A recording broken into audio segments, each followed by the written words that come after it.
Group will go ahead and proceed to call this meeting to order. All directors are ready? Excellent then. I'd like to welcome everybody to the Board of Directors meeting for the Sacramento Metropolitan Fire District, Thursday, July 11th. Our first item of business is call to order, and then we will salute the flag. And repeat after Mr. Rosales. Pledge allegiance to the flag of the United States of America and to the republic for which it stands, one nation, under God, indivisible, with liberty and justice for all.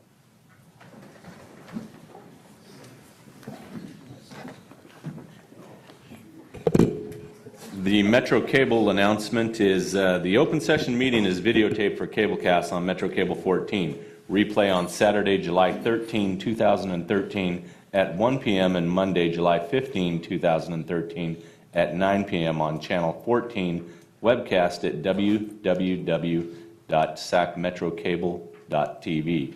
The open session meetings are also available for viewing on the district website at www.metrofire.ca.gov. Do we have any speaker cards? No, we don't. All right, then. Consent agenda is our first item. So moved. Second. There's a motion by Director Gould and a second by Director Wood. Board Clerk, will you please call the roll? Director Monk. Aye. Wood. Aye. Scheidegger. Aye. Gould. Aye. Barzali. Aye. Jones. Aye. Kelly. Aye. Clark and Pearson absent. Motion passes. All right, moving on to our action items.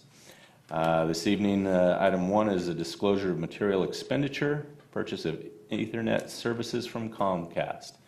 Mr. Roseberry, would you please inform the board? Good evening, Board. Matt Roseberry, Director of IT, Metro Fire. Here to get board approval to go ahead and move forward to utilize Comcast to upgrade our connections from headquarters out to our stations and some of our admin buildings. We'll be going from T1 lines out to 100 meg links to each of our stations. This will increase the speed from the station level back to headquarters, and it will also accommodate a couple other projects we have coming along. We talked about last board meeting to go to our virtual appliances out at the station level. And the annual cost is $310,000, and it is already budgeted this fiscal year for that. With Comcast, we'll be going for a 5-year term, and it actually comes with we negotiated a annual non-appropriation clause with it as well. So if next fiscal year, for whatever reason, we don't have the budget to continue, then we can go ahead and terminate the contract at no cost to the district. Okay. With that, we also negotiated to get zero installation cost. So it's $310,000 a year and zero installation. So we're looking for board's approval to move forward. Questions by board directors? Please, Director Thank you, Gould. Mr. Chair. Real quickly, on this particular expenditure, I understand that we're doing a lot of that communication between the chief, and I think that's a powerful thing. Are there other tools or other things that we use this particular system for besides just the communication between administration and the firehouse? Are we using it for data transfer? I know that our captains do an awful lot of data, so are we getting a lot bigger bang for the buck, so to speak? Absolutely. So this is going to be the communication from the fire stations back to headquarters. So when they log into the computer, it's going to be a lot faster. Okay. WebEx connections. Eventually, the dispatch traffic is going to go across it. So we're getting enough bandwidth to accommodate us for now and into the future for various different types of technologies. My understanding was that there was a lot of time spent waiting for the system to come up, and it was being drugged down. So a captain, for instance, was taking a bit of time to just log in and the data, and so you had these administrators not able to do some of that, and it was really dragging down. So this should significantly increase that efficiencies. Absolutely. Well, then it's got my support. Absolutely. If I can just address that, we literally have fire stations where captains who are writing 10, 15, 20 reports a day are waiting 30 and 45 minutes to be able to get on. That's because the system is not designed to handle that. This is designed to speed that up and get them on and get their work done. So from a process of efficiency, it's unbelievable what I think we're going to be able to offer them out there. Absolutely. And I'm assuming that the vendor will continue to keep our system at the width that it needs to be. Should we see that we're not able to get what we want, they'll continue to expand that component? Correct. So basically, if we need to upgrade it, we can actually upgrade in the future. Okay. Absolutely. I make a motion we approve. All right, we have a motion by Director Gould and a second by Director Wood. Board Clerk, will you please call the roll? Or, excuse me, were there any questions by other board members? No, sir. No. Well, I had one other question. Mr. Scheidegger? I just want to say that I appreciate the negotiations for the annual appropriation. I think that's a good out for us if necessary, uncertain fiscal times, and also the no install. So I think that's good work. Yeah. Part of staff. Thank you. Thank you. And Matt, is there, I'm sure you did, but was there any thought given as to the training center? Is that going to be a separate issue? That'll be a separate one. More than likely, our connection out there will also be a Comcast link that ties back into our network. Okay. All right, then, Board Clerk, will you please call the roll? Director Monk. Aye. Wood. Aye. Scheidegger. Aye. Gould. Aye. Barzali. Aye. Jones. Aye. Kelly. Aye. Clark and Pearson absent, motion passes. Thank you. Excellent. Next item this evening is the renewal lease agreement between the Sacramento Metropolitan Fire District and MP Holdings, McClellan Park. Director Larry Davis, Chief Development Officer. This action item is just requesting approval to enter into a renewal of our existing lease for the records warehouse out of McClellan. It's pretty standard, and it's about a 3% increase a year for another year. Based on how we're going, this may be the last of these renewals, and we'll be looking to relocate the records and into another warehouse, part of the record management process. So, Any directors have questions? I have one. Larry, you may not be the right person to answer this, but do we have a plan in place where we're looking at getting rid of the physical copies that are costing us this kind of, Yeah. you know, we're looking at some point becoming greener? Directors Mark Wells, Deputy Chief of Administration. That's correct. In fact, we actually have a retention policy that we're working on currently. Matt Roseberry's putting that together with the team within the various stakeholder divisions. And it is our goal to do twofold. One, to figure out what we need and what we don't need, and based on current law and practice at the state level. So we're going to get rid of some, and then we're hoping to, at some point, digitize the rest so that we can store it in a efficient manner that doesn't cost us significant money in a facility. Or a non-facility like the cloud? Or, yeah, exactly. I make a motion we approve. Thank you very much. Motion by Director Gould, second by Director Wood. Any further questions? Board Clerk, will you please call the roll?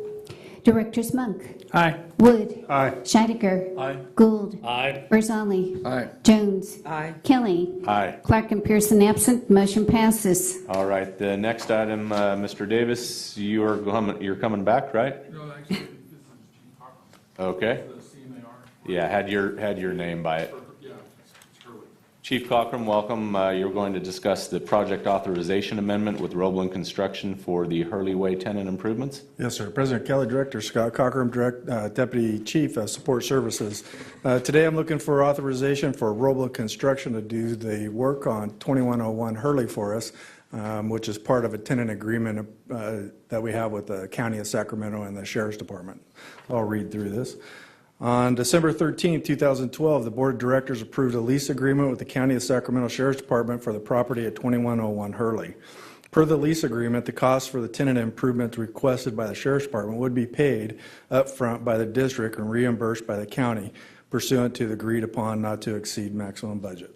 On April 18, 2013, the district executed a professional service agreement with Roebling Construction Management Services for construction manager at risk.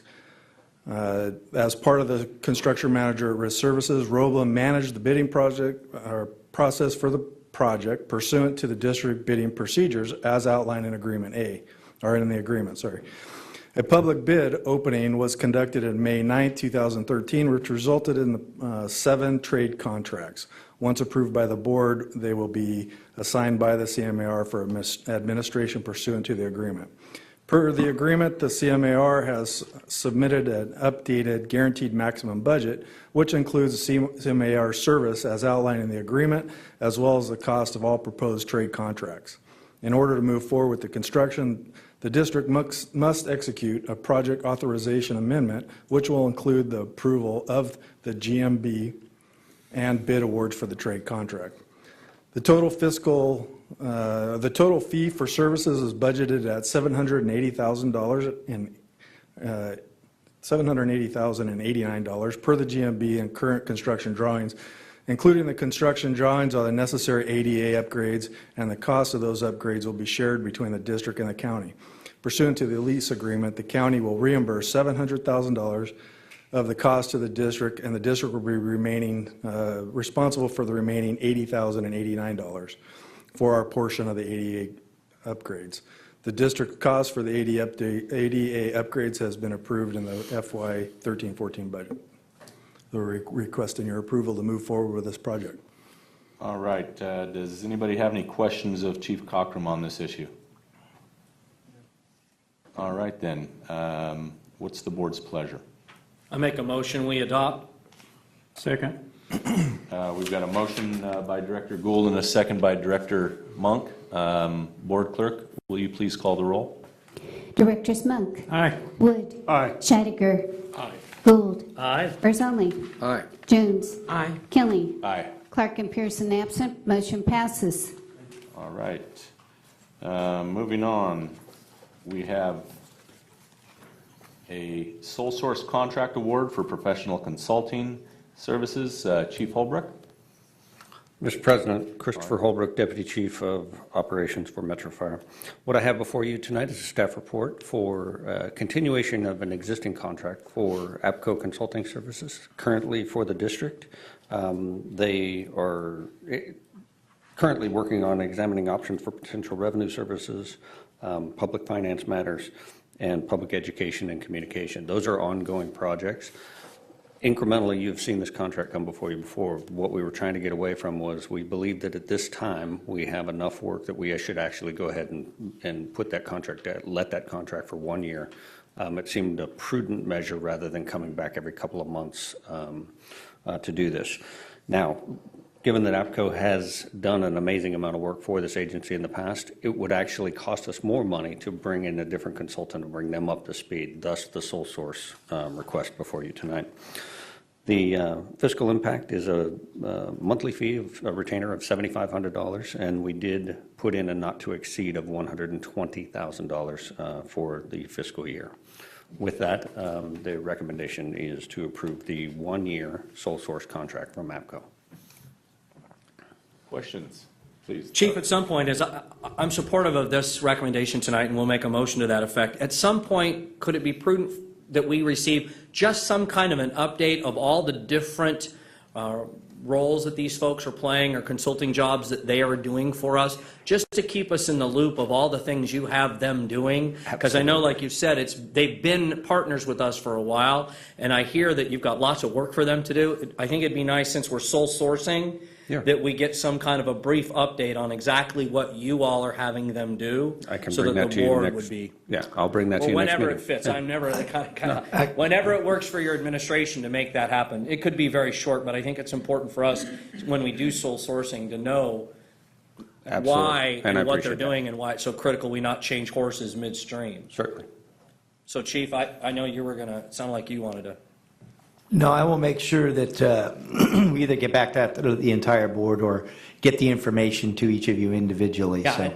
not a big time issue. I think it's important for us to stay apprised of what they're doing. Absolutely. Certainly. Thank you. I make that motion. Okay, motion by Director Gould and a second by Director Jones. Board Clerk, will you please call the roll? Directors Monk. Aye. Wood. Aye. Chattiger. Aye. Gould. Aye. Barzoni. Aye. Jones. Aye. Kelly. Aye. Clark and Pearson absent, motion passes. Thank you. All right, then. Item number 5 is the Audit Committee Charter. Ms. Marlin. Good evening, Directors. Rhonda McFarland, Chief Financial Officer, and I'm joined by our Controller, Ronald Impedrad. The two of us worked together, collaborated with our Finance Committee. The 3 members of the Finance Committee addressed this Audit Committee Charter at their both the meeting that was held tonight and the meeting that was held a month earlier. We were able to put together a charter that they felt comfortable recommending to the full board. This charter has a framework for the operation of the Finance Committee, who you designated a while back as your audit committee. And this charter actually renames the committee to be the Finance and Audit Committee. The framework is for the committee's organization, mission, and responsibilities.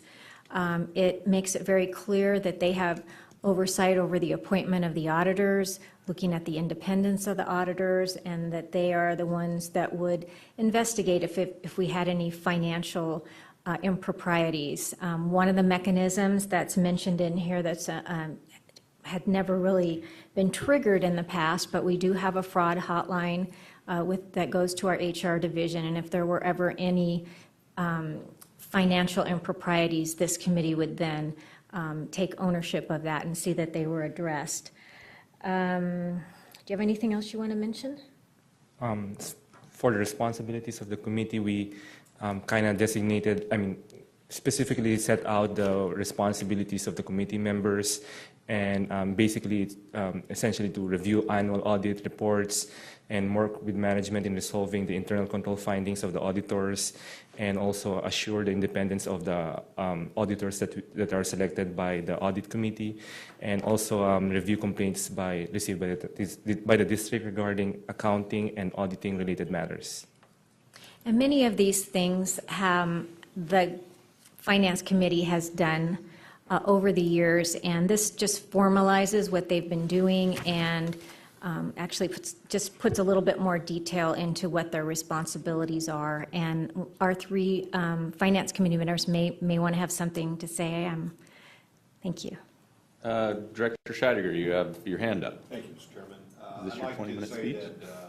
I once again want to thank our fiscal staff for doing a fine job of bringing this forward. We have discussed this for at least a couple of meetings, and I think I could say that the Finance Committee supports this recommendation. It's good business. It is one of the specific recommendations made by our auditor, and this would bring us into conformity or compliance with that recommendation. And I think it just goes a long way towards ensuring that one of the major responsibilities of this board of directors, that is the oversight of the audit function, is met. Yeah. So I would like to speak to supporting this. I would like to make a motion that we do support it. And I guess entertain any other questions or comments. And I'll second that motion. Thank you. Mr. Chair, I have a question.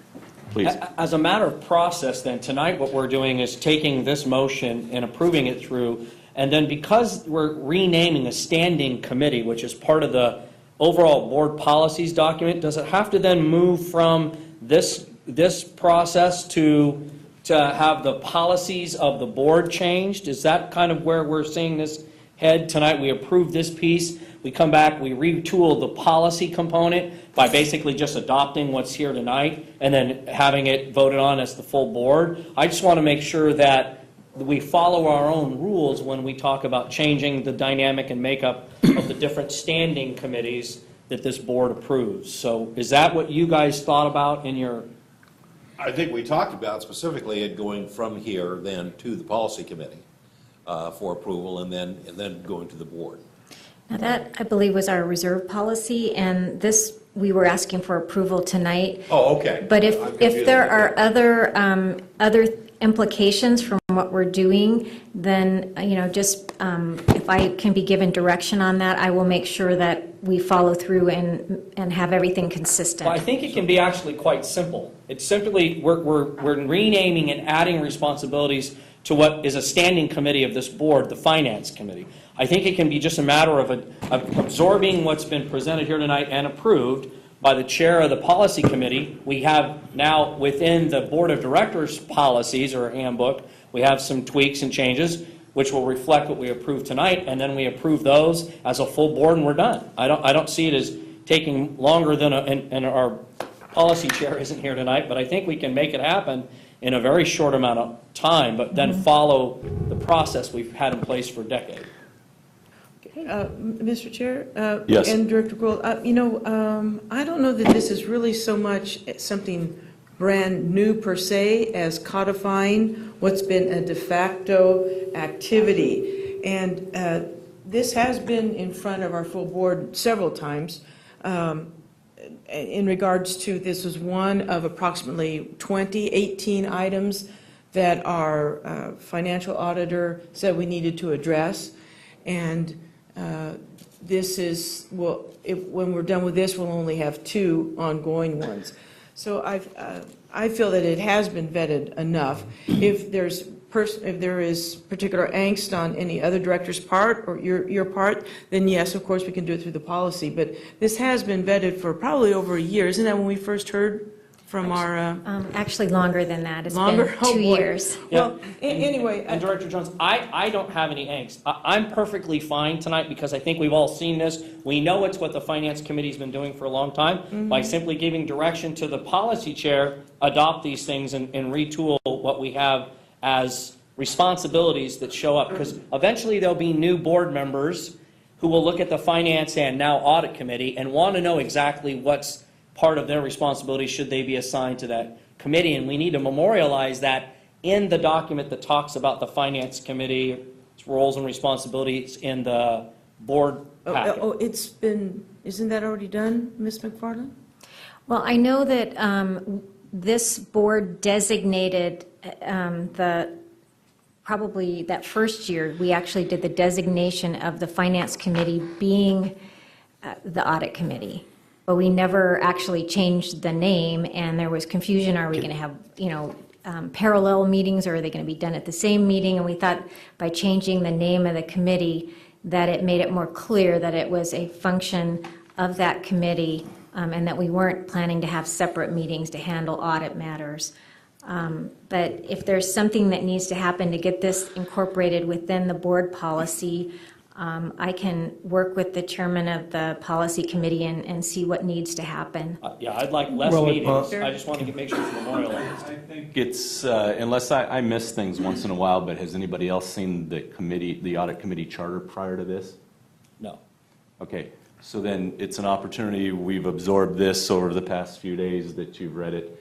I found it interesting that this committee has broad sweeping powers to commit the district financially, binding in contracts and such. I think it's proper to have the policy committee send it up back here, or we can approve it this evening. Mr. President, Board of Directors, if I can, perhaps I can offer a alternative here. How about if the possibility is you approve this tonight, and then we can have HR, I know that deals with the policies, go back in and take a look at the policy committee and see what it would, if there's anything that's in conflict, and bring it back to the policy committee if there is, in order to make adjustments. That would be my recommendation. It would speed the policy, it would speed it up, and we do that anyways. We come to the policy committee, so at tonight's approval, we would go back and take a look and see what's in conflict that needs to be changed, if anything, and then bring it to the policy committee and say, we need to make these following changes with this one that was implemented. Just If I can chime in for a minute. Director Orzali was... Ms. McFarland, what are the implications of us not approving this evening? It means that we have an outstanding item with the auditors that we haven't addressed on internal controls. It certainly has not been addressed for 2 years. We have auditors coming out in the field in October. So this was one of the items that we were hoping to bring to their attention that had been addressed. So, thank you for that. And so it would seem to me that the chief's suggestion is eminently reasonable to accomplish both your needs and the long-term needs of the organization. Just an observation. Thank you. Director Monk. Just so I can chime in on this, the audit committee charter, as I see it, falls under the board's realm in approving the name change, et cetera. The policy committee would come involved when we come back with a reserve policy for them to review. Well, the reserve policy is a different issue than this. Right, so we don't have to wait for the policy committee to review what the board needs to approve. Then what is the board's pleasure with the item that's in front of us at this time? I'd like to make a motion that we move forward with approval of the audit committee charter as presented. I'd second that. Okay, there's a motion by Director Monk and a second by Director Scheidegger. Board Clerk, will you please call the roll? Director Monk. Aye. Wood. Aye. Scheidegger. Aye. Gould. Aye. Barzali. Jones. Aye. Kelly. Aye. Pearson and Clark absent. Motion passes. All right, that wraps up our action items. We have no presentation items, and would it be appropriate to go to closed session at this time, or should we? We can finish everything off and then just go into closed session so we can let the audience go home. Excellent work. Under presentation items, we have the President's report. I have nothing to report at this time. Chief Henke. First off, Board of Directors, President Kelly, it's great to be back from my miniature sabbatical. And it's good to be here, and it started off with a bang on Monday. As everybody is aware, the first thing I'd like to do is, and I think I'd ask that we close with a moment of silence tonight, but condolences to the Granite Mountain Hotshots and families of the 19 Prescott firefighters who lost their lives working the Yarnell Hill fire near Yarnell, Arizona, when their position was overrun by flames. The services were held on Tuesday of this week, and on Wednesday, the fallen firefighters of California Roots, which there was 5 of them, were flown home from Arizona to the Golden State Aborted National Guard C-130. Local 522 Color Guard participated in the memorial service and was chosen to stand behind the Vice President of the United States, Joe Biden, during his address to the mourners that were there. So our 522 Honor Guard really stepped up down there in Arizona, and then a contingency of them also flew to Southern California to receive the remains of the 5 California firefighters that were killed in line of duty. Today, we hosted the California Metro Fire Chiefs meeting today. Things are certainly seeming to heat up around the state, and it was a very productive meeting. Heating mean no pun intended. But there is a lot of issues going on for the 15 largest departments. I think we had 14 of the 15 that participated today. And we continue to deal with statewide issues from OSHA to EMS issues that are of hallmark concern to us. And it's been great. Our next meeting will actually be here in September, and we'll be doing a dual meeting with the Cal Fire Chiefs so that we save on funds and we're not traveling as much. So that'll be in Sacramento. Meetings and events.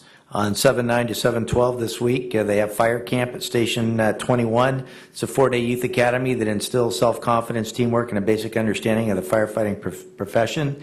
There's 80 young children, ages 11 to 13, that are involved. Tomorrow, the campers will be at Sunsplash in the morning, learning water rescue skills, and then bus to La Sierra Communication Center for a barbecue competition and awards banquet, which I'll be speaking at tomorrow. at the conclusion of that. And I'd like to take my hat off to all the firefighters that participate in putting that on, and really call out especially Brenda Briggs. She had fire camp all day yesterday, and then I had the Metro Chiefs dinner last night, which she attended, and was there till I believe about 9:30 or 10, went home, was at fire camp again today. So just an example of an employee that really does put it all out there on the line and getting stuff done, working late hours and that. And take my hat off to her, and she's done a great job. There's 20 counselors, 5 IC staff, and sponsors, and Captain Jason Winter and Brenda Briggs have just done a phenomenal job with that, both of them, and putting that on. Upcoming events: the Firefighter Burn Charity Baseball Game is on the 14th. It's a firefighter baseball game and firefighter appreciation night following the River Cats game at 1 p.m. So anybody that wants to go, that's the July 14th. On the 16th, we have our annual Subjack Joint Apprenticeship meeting. This next week, I have meetings with City Council member Sue Frost, and Director Orzali will be in attendance with, I believe Rusty Dupre will be talking about overview of the simulator project, the Sac Metro Public Safety Foundation. And on that simulator project, Larry Davis today, with the training JPA, put on a presentation to regional partners from throughout the county surrounding us, and the simulator received a lot of interest from the region around us, from colleges and stuff like that they were meeting with in regards to how to coordinate training for the overall training JPA. So I think that's just terrific. I'd also like to congratulate Rhonda McFarland for being one of the finalists for the Chief Financial Officer of the Year Award. She'll be at the it'll be at the Sac Business Journal luncheon. Will be held at 7/19, July 19th at 11:30 a.m. Myself and staff are intending to attend. I believe she has somewhere between a 45-minute and 1-hour speech that she's going to be giving at that. Is she here, or did she leave already? She must. Oh, there she is.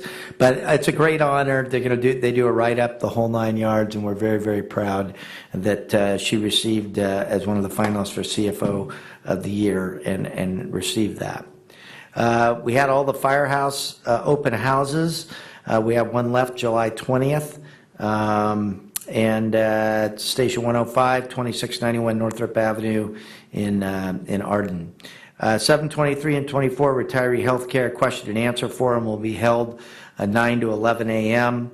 We're bringing the retirees in. If any of you have run into, there's a few retirees that were not happy with some issues that happened. Predominantly it was PERS. Imagine that. I'll take my opportunity to talk about PERS again. They couldn't read or whatever, and so they implemented the withdrawal of money like this month, and it wasn't supposed to happen until January.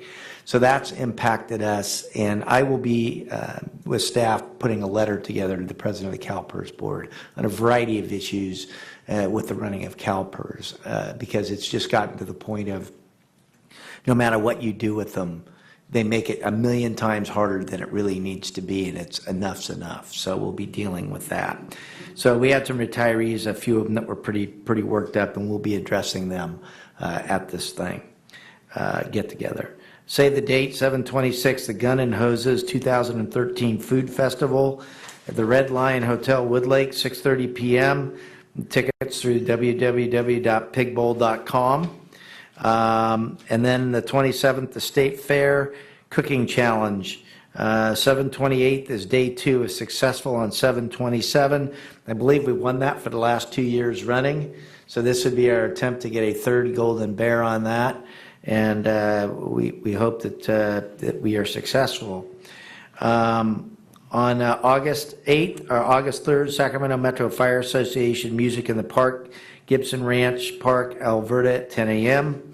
And then on the 12th, the promotion ceremony at Rancho Cordova City Hall, 5:30 for social hour, 7 o'clock for ceremony. And that's for promotions of our personnel that will be promoted. New hires, none to report. Reinstatement, none to report. Reassignments, none to report. Retirements effective July 28th. Firefighter Sheldon Fields, at 21 years of service, will be retiring. We wish him well. And effective July 1st, Captain Phil Allen, 28 years of service, and I believe they're having a retirement breakfast for him tomorrow morning that I'm going to attempt to get to in between conference calls. Promotions effective 7/2. Captain Joshua Anderson was he was promoted to captain, and Matthew Smotherman was promoted on the 4th to captain. And with recruitments, the only recruitment I have to report is recruiting for accounting tech. The district is closing date of July 26, and you can apply on the district website. With that, I would just say that I enjoyed my vacation. I will tell the one funny quick story. I had my wedding ring on when I was fishing, and I caught a nice fish. It was slimy. I rinsed it off. I stood up, and my wedding ring fell off and went into the lake. So I'm hoping that that's not a bad omen in moving forward. But it was quite the conversation when I got home. Thank God I had a camera and photographic evidence that in the picture I had the ring on, and 2 minutes later I didn't, and I was still in a boat in the middle of a lake. So sometimes good luck on that. But it's good to be back. The district's got a lot of exciting things that are going on right now. We've got some late-breaking grant stuff that we're working on and stuff like that, and people are working and digging extra hard, and I couldn't be prouder of the team that I work with. They don't work for me, but with me, and they just do a great job from the secretaries to the firefighters to fleet to the administrators. It's just been terrific. So with that, that concludes my remarks. I'd be happy to answer any questions you might have. Any questions of the chief? You got a new ring, right? Negative. Not yet. All right. But I'm sure it's in the works. Mr. President, members of the board, Christopher Holbrook, Deputy Chief of Operations. Since the last time we were together, Metro Fire has been on 2,589 medical aids with a transport rate of 71% of the time within normal limits. Our surge capacity partner, AMR, has contributed, and with 31 dispatches, they have transported 55% of the time. There have been 18 total structure fires since the last board meeting on June the 27th. Those are working fires, not fire dispatches.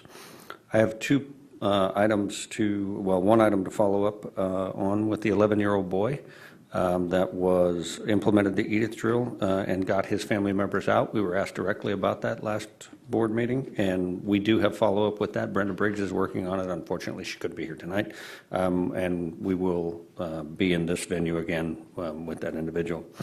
Additionally, if you happen to see it on the news, on the 30th of June, 3 residents were evacuated out of a Rancho Cordova home that was well involved by a Rancho Cordova police officer. His name is Scott McCartney. Scott, aside from being a personal friend of mine, was being interviewed by News 10, and they asked him, "Do you feel like a hero?" Because everybody was calling him one. And he said, and this is Scott through and through, "I don't see any difference between me and them. We just wear different uniforms." That is the kind of folks that we are honored to work with, and much like the 11-year-old boy, Scott will be recognized as well. July the 4th, we had an uptick of just a small 50% in call volume. We attended 8 structure fires, 21 vegetation fires, 1 high-rise angle rescue, and unfortunately 2 body recoveries.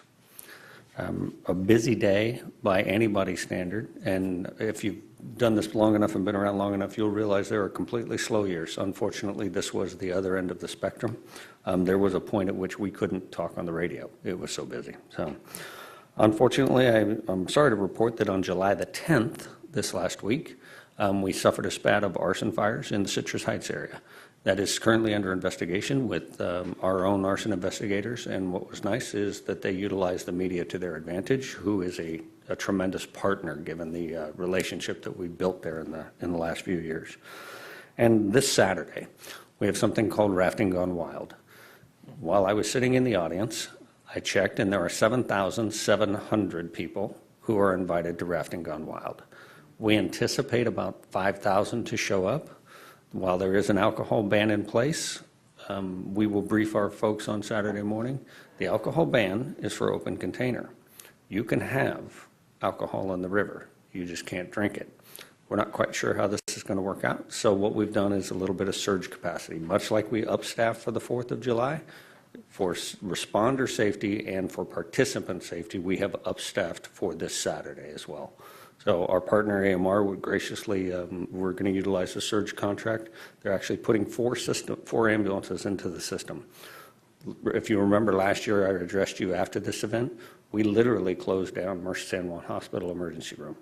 We will not have that happen again this year, so we're being very proactive. With that, that's the end of my report. I will answer any questions. Questions? No questions. Thank you for your report, Chief Holbrook. All right, General Counsel, do you have a report? Nothing to report. All right. Is there anybody from Sacramento, or 522. 522. Is there anybody from 522 ready to report? All right. Moving on to the President's report. I have nothing to report at this time, or committee and delegate reports. The Executive Committee, I have nothing to report. The Executive Committee has not met. Moving on to item number 2, the Communications Center JPA. Director Cochran, nothing? All right, moving on to the California Fire Rescue Training JPA. The JPA has not met since I last reported out. We will meet again in September. Finance Committee, Director Scheidegger. Thank you, Mr. President. The Finance Committee met tonight.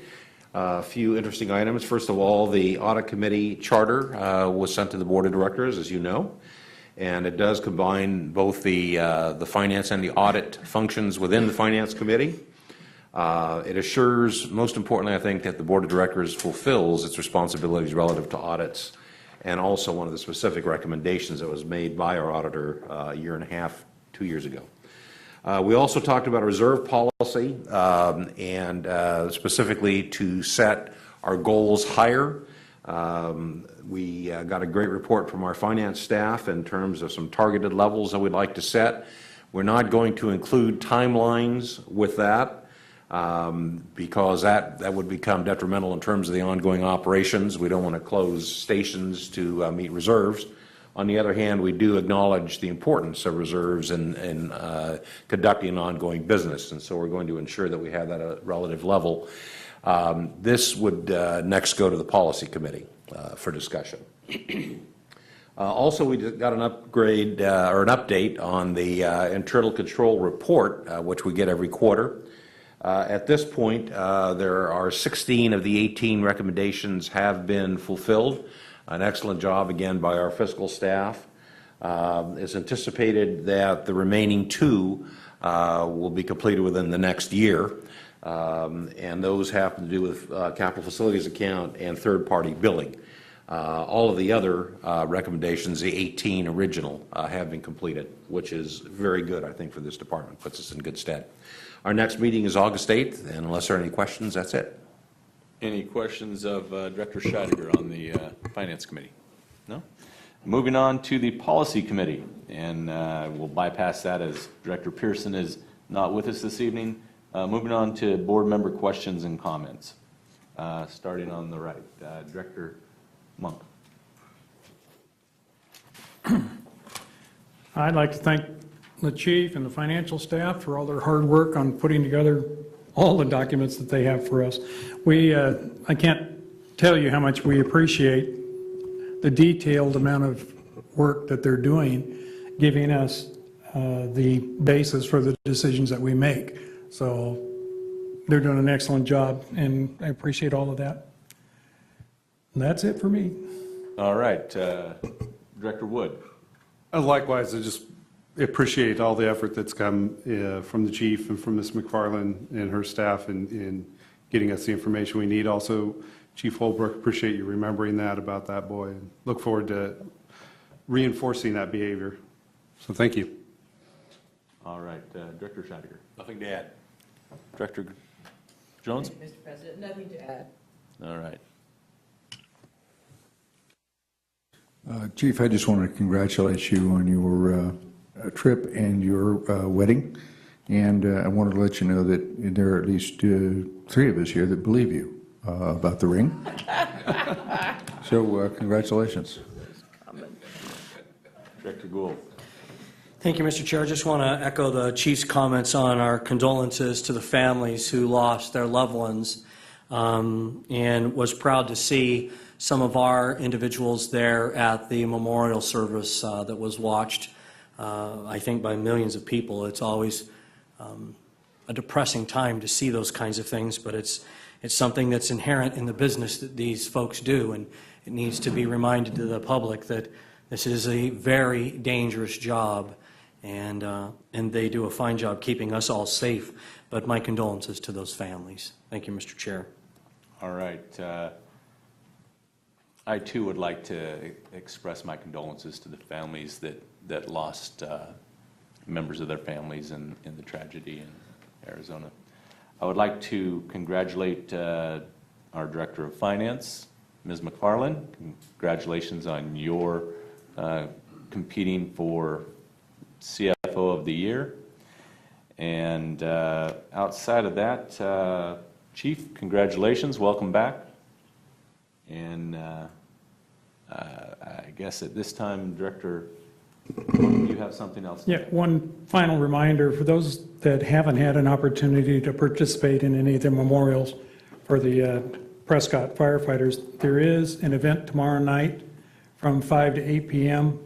up in Diamond Springs that they're celebrating, and they're inviting people up for that as well. I'll be going up for that. It's actually a fundraiser. Fundraiser. For one of the wives of the fallen firefighters. Yeah, one of the firefighters' wives was born and grown up in Placerville, so they're having a fundraiser for the family. All right, then. What we'll do is we will recess to closed session.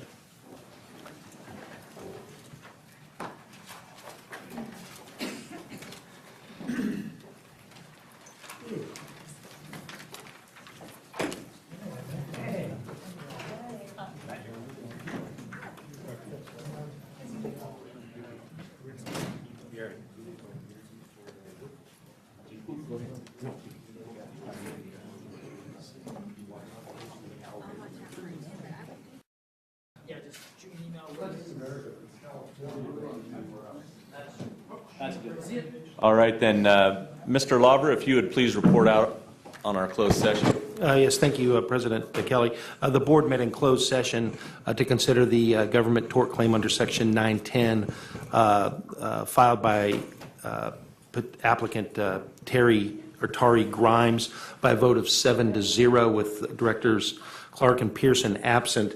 The board denied the claim and referred the matter to the district's liability carrier.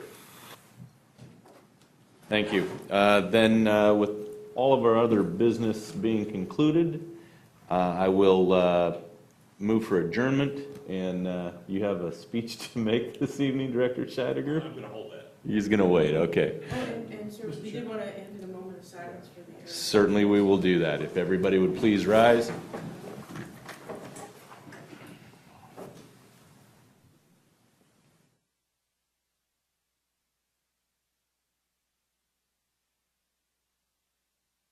All right, we're adjourned. Have a great weekend, guys. Good weekend, too. Pleasure. Tomorrow, you